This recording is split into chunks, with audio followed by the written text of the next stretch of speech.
ಆಸ್ಥಾನದ ಮೇಲೆ ಒಂದ್ ಕಡೆ ಕಣ್ಣಿಟ್ಟಿದ್ದಾರೆ. ಡಿ.ಕೆ. ಶಿವಕುಮಾರ್ ಅವರ ಬುಡಕ್ಕೆ ಕೈ ಹಾಕುವಂತ ಕೆಲಸವನ್ನ ಮಾಡ್ತಾನೆ ಇದ್ದಾರೆ. ಇಬ್ಬರು ಸಹೋದರರು ಎರಡು ರಾಷ್ಟ್ರೀಯ ಪಕ್ಷಗಳ ಒಂದು ನಿದ್ದೆಯನ್ನ ಗೆಡಿಸಿರುವಂತದ್ದು. ರಾಜ್ಯ ಅಧ್ಯಕ್ಷ ಆಗಿರುವಂತಹ ವಿಜಯೇಂದ್ರ ಅವರ ಬದಲಾವಣೆ ಆಗಬೇಕು ಅನ್ನುವಂಥ ಜಾರಕಿಹೊಳಿ ಫ್ಯಾಮಿಲಿ ಮನೆ ಮುಂದೆ ಒಂದು ಗೌರ್ಮೆಂಟ್ ಕಾರ್ ಅಂತೂ ಇದ್ದೇ ಇರುತ್ತೆ.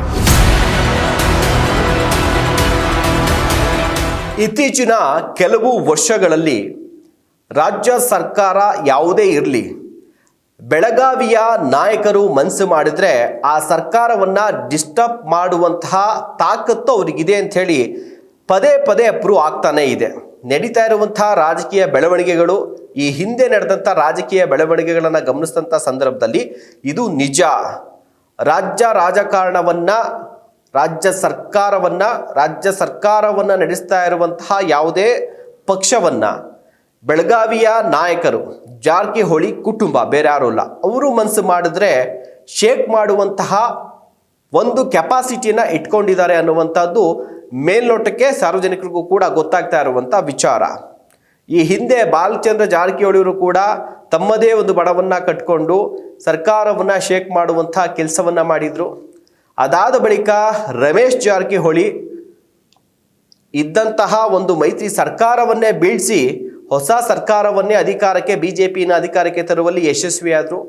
ಈಗ ಸತೀಶ್ ಜಾರಕಿಹೊಳಿ ಅವರ ಸರದಿ. ಸದ್ಯ ಅವರು ಮುಂದಿನ ಮುಖ್ಯಮಂತ್ರಿಯೇ ಆಗಬೇಕು ಅನ್ನುವಂಥ ಆಸ್ಥಾನದ ಮೇಲೆ ಒಂದು ಕಡೆ ಕಣ್ಣಿಟ್ಟಿದ್ದಾರೆ. ಜೊತೆಗೆ ಪರೋಕ್ಷವಾಗಿ ಕೆಲವೊಂದು ಸಂದರ್ಭದಲ್ಲಿ ಪ್ರತ್ಯಕ್ಷವಾಗಿಯೂ ಕೂಡ ಡಿ.ಕೆ. ಶಿವಕುಮಾರ್ ಅವರ ಬುಡಕ್ಕೆ ಕೈ ಹಾಕುವಂಥ ಕೆಲಸವನ್ನು ಮಾಡ್ತಾನೆ ಇದ್ದಾರೆ. ಒಂದು ಹೆಚ್ಚುವರಿ DCMಗಳಾಗಬೇಕು ಸಮುದಾಯವಾರು, ಜೊತೆಗೆ KPCC ಅಧ್ಯಕ್ಷರ ಬದಲಾವಣೆ ಆಗಬೇಕು, ಒಬ್ಬ ವ್ಯಕ್ತಿಗೆ ಒಂದೇ ಹುದ್ದೆ ಅನ್ನುವಂಥ ಏನು ರೂಲ್ಸ್ ಇದೆಯಲ್ಲ ಆ ರೂಲ್ಸ್ ಫಾಲೋ ಆಗಬೇಕು ಅನ್ನುವಂತಹ ವಿಚಾರಗಳನ್ನ ಇಟ್ಕೊಂಡು ಸಮಯ ಸಿಕ್ಕಾಗಲೆಲ್ಲವೂ ಕೂಡ KPCC ಅಧ್ಯಕ್ಷ ಡಿ.ಕೆ. ಶಿವಕುಮಾರ್ ಅವರ ಮೇಲೆ ಹರಿಹಾಯ್ತಾನೆ ಇದ್ದಾರೆ. ಈಗ ಇಬ್ಬರು ಸಹೋದರರು ಎರಡು ರಾಷ್ಟ್ರೀಯ ಪಕ್ಷಗಳ ಒಂದು ನಿದ್ದೆಯನ್ನು ಗೆಡಿಸಿರುವಂಥದ್ದು. ಒಂದು ನಾನು ಹೇಳಿದಾಗೆ ಸತೀಶ್ ಜಾರಕಿಹೊಳಿ KPCC ಅಧ್ಯಕ್ಷರ ಬದಲಾವಣೆ ಆಗಬೇಕು ಅನ್ನುವಂಥ ಒಂದು ಹಠಕ್ಕೆ ಬಿದ್ದಿದ್ದಾರೆ. ಮತ್ತೊಂದು ಕಡೆ ಬಿಜೆಪಿ ಪಕ್ಷದಲ್ಲಿ ಇರುವಂಥ ಮಾಜಿ ಸಚಿವ ಹಾಲಿ ಬಿಜೆಪಿಯ ಶಾಸಕ ರಮೇಶ್ ಜಾರಕಿಹೊಳಿ ಬಿಜೆಪಿಯ ರಾಜ್ಯ ಅಧ್ಯಕ್ಷ ಆಗಿರುವಂಥ ವಿಜಯೇಂದ್ರ ಅವರ ಬದಲಾವಣೆ ಆಗಬೇಕು ಅನ್ನುವಂಥ ಹಠಕ್ಕೆ ಅವರು ಬಿದ್ದಿದ್ದಾರೆ.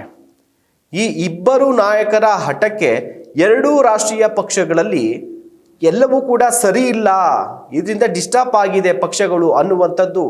ಜೊತೆಗೆ ಹೈಕಮಾಂಡ್ ನಾಯಕರಿಗೂ ಕೂಡ ಈ ಎರಡೂ ವಿಚಾರಗಳು ಎರಡೂ ಪಕ್ಷದ ನಾಯಕರಿಗೆ ಒಂದು ರೀತಿಯಾಗಿ ಬಿಡಿಸಲಾಗದಂಥ ಕಗ್ಗಂಟಾಗಿದೆ. ಹೋಗ್ಲಿತಾಗೆ ಇವ್ರಿಗೆ ಏನಾದ್ರು ಒಂದು ನೋಟಿಸ್ ಕೊಟ್ಬಿಟ್ಟು ಸುಮ್ಮನಿಸ್ಬೋಣ, ಪಕ್ಷದಿಂದ ಉಚ್ಚಾಟನೆ ಮಾಡೋಣ, ಸಾಧ್ಯನೇ ಇಲ್ಲ. ಇಬ್ಬರು ಕೂಡ ಯಾವುದೇ ರೀತಿಯಲ್ಲೂ ಕೂಡ ಪಕ್ಷಕ್ಕೆ ದೊಡ್ಡ ಮಟ್ಟದ ಡ್ಯಾಮೇಜನ್ನು ಮಾಡುವಂಥ ನಾಯಕರೇನೆ.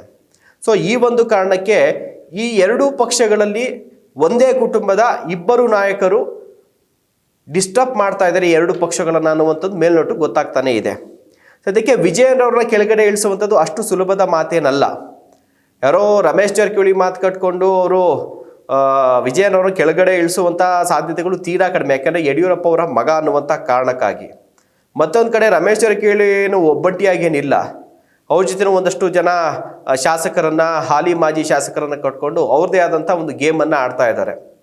ಒಂದು ಇನ್ನು ಸತೀಶ್ ಜಾರಕಿಹೊಳಿ ಕೂಡ ಅಷ್ಟೇ ಒಂದು 25-30 ಜನ ಶಾಸಕರನ್ನ ಕೈಲಿಟ್ಕೊಂಡು ಸರ್ಕಾರವನ್ನೇ ಬೀಳಿಸುವಂತಹ ಮಟ್ಟಕ್ಕೆ ನನಗೆ ಕೆಪಾಸಿಟಿ ಇದೆ ಅನ್ನುವಂಥದ್ದನ್ನ ಕೂಡ ಪ್ರೂವ್ ಮಾಡ್ತಾ ಇದ್ದಾರೆ. ಇನ್ನೊಂದು ಇಂಟ್ರೆಸ್ಟಿಂಗ್ ವಿಚಾರ ನಿಮಗೆಲ್ಲ ಗೊತ್ತಿರುವಂತೆ ಈ ಜಾರಕಿಹೊಳಿ ಕುಟುಂಬದ ನಾಯಕರು ಮೂರೂ ಪಕ್ಷದಲ್ಲಿ ಇರ್ತಾರೆ.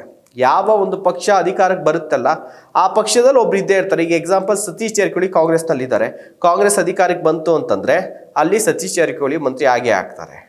ಇನ್ನು ರಮೇಶ್ ಜಾರಕಿಹೊಳಿ BJPನಲ್ಲಿದ್ದಾರೆ, BJP ಅಧಿಕಾರಕ್ಕೆ ಬಂದರೆ ಅಥವಾ ಏನಾದರೂ JDS ಮೈತ್ರಿಯಾಗಿ ಅಧಿಕಾರಕ್ಕೆ ಬಂದರೂ ಕೂಡ ಅವ್ರು ಸಚಿವರಾಗ್ತಾರೆ. ಹೀಗಾಗಿ ಅವರ ಕುಟುಂಬದಲ್ಲಿ ಯಾವುದೇ ಸರ್ಕಾರ ಬಂದರೂ ಕೂಡ ಒಬ್ಬರಿಗೆ ಒಂದು ಸಚಿವ ಸ್ಥಾನ ಅನ್ನೋದು ಕಾಯಂ ಆಗಿರುತ್ತೆ ಅವ್ರಿಗೆ ಅಂತೇಳಿ ಅವರ ಜಾರಕಿಹೊಳಿ ಫ್ಯಾಮಿಲಿ ಮನೆ ಮುಂದೆ ಒಂದು ಗೌರ್ಮೆಂಟ್ ಕಾರ್ ಅಂತೂ ಇದ್ದೇ ಇರುತ್ತೆ. ಸೊ ಈ ರೀತಿಯಾದಂಥ ಒಂದು ಹೋಲ್ಡನ್ನು ಇಟ್ಕೊಂಡಿರುವಂಥ ಈ ಒಂದು ಜಾರಕಿಹೊಳಿ ಕುಟುಂಬ ಸದ್ಯ ಎರಡೂ ರಾಷ್ಟ್ರೀಯ ಪಕ್ಷಗಳಿಗೆ ತಲೆನೋವಾಗಿರುವುದಂತೂ ಸತ್ಯ. ನಮಸ್ಕಾರ.